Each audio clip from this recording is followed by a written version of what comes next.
Uygami xo'jayin? Uylarga hayda.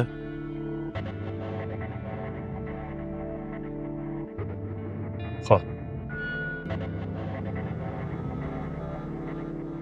Mehmon kelyapti deb ogohlantirib ham qo'ymaysiz-a?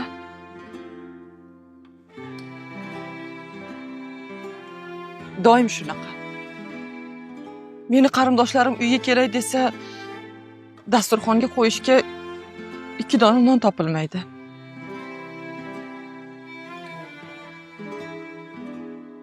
Agar shu qo'limga 1-2 so'm pulni siz bersangiz, Malika. Tinchlikmish qilib. Kelganimizdan buyon nuqulni olaysan? endi aka, Jim bo'l. Ana kelganim yoqmayaptimi yo eringni har kun shunaqa kutib olasanmi? Sal muomalangni to'g'rila. Bundoq madaniyatli bo'l. Kelingni oldiga borib o'rgan. Mehmon kelsa qanday kutib olish kerak? Erga qanday mehr berish kerak? Xudoga shukr.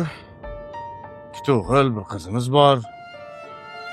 Bir-birimizga mehrlimiz. Sen ham eringa sal mehrli bo'lganingda farzandli bo'larmiding? Ey.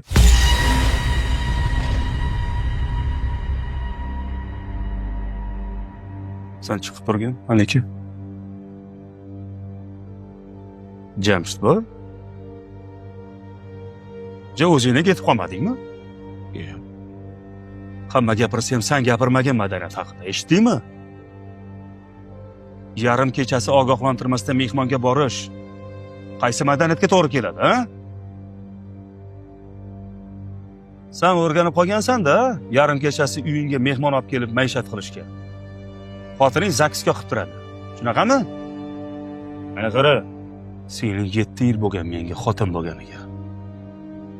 Agar Malikaga tanbeh bermoqchi bo'lsang, o'zingni uyingda men yo'qligimda tanbeh berasan, eshitdingmi?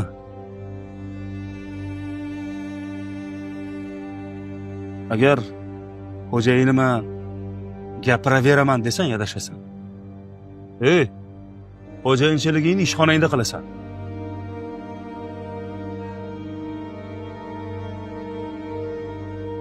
Endi hech qayerda qila olmaysan xo'jayinchilik.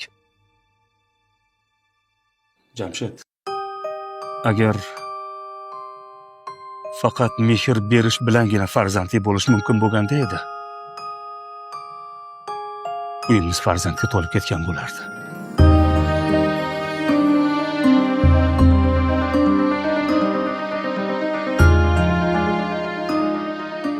Ey Xudoyim, o'zingga shukr. Singlimga hozircha farzand bermagan bo'lsang ham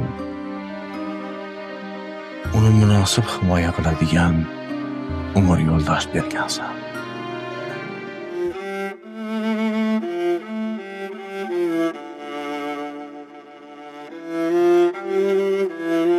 Choypa qo'yasan?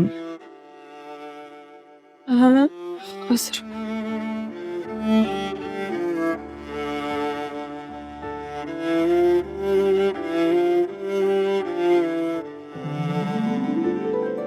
Mani kechiring.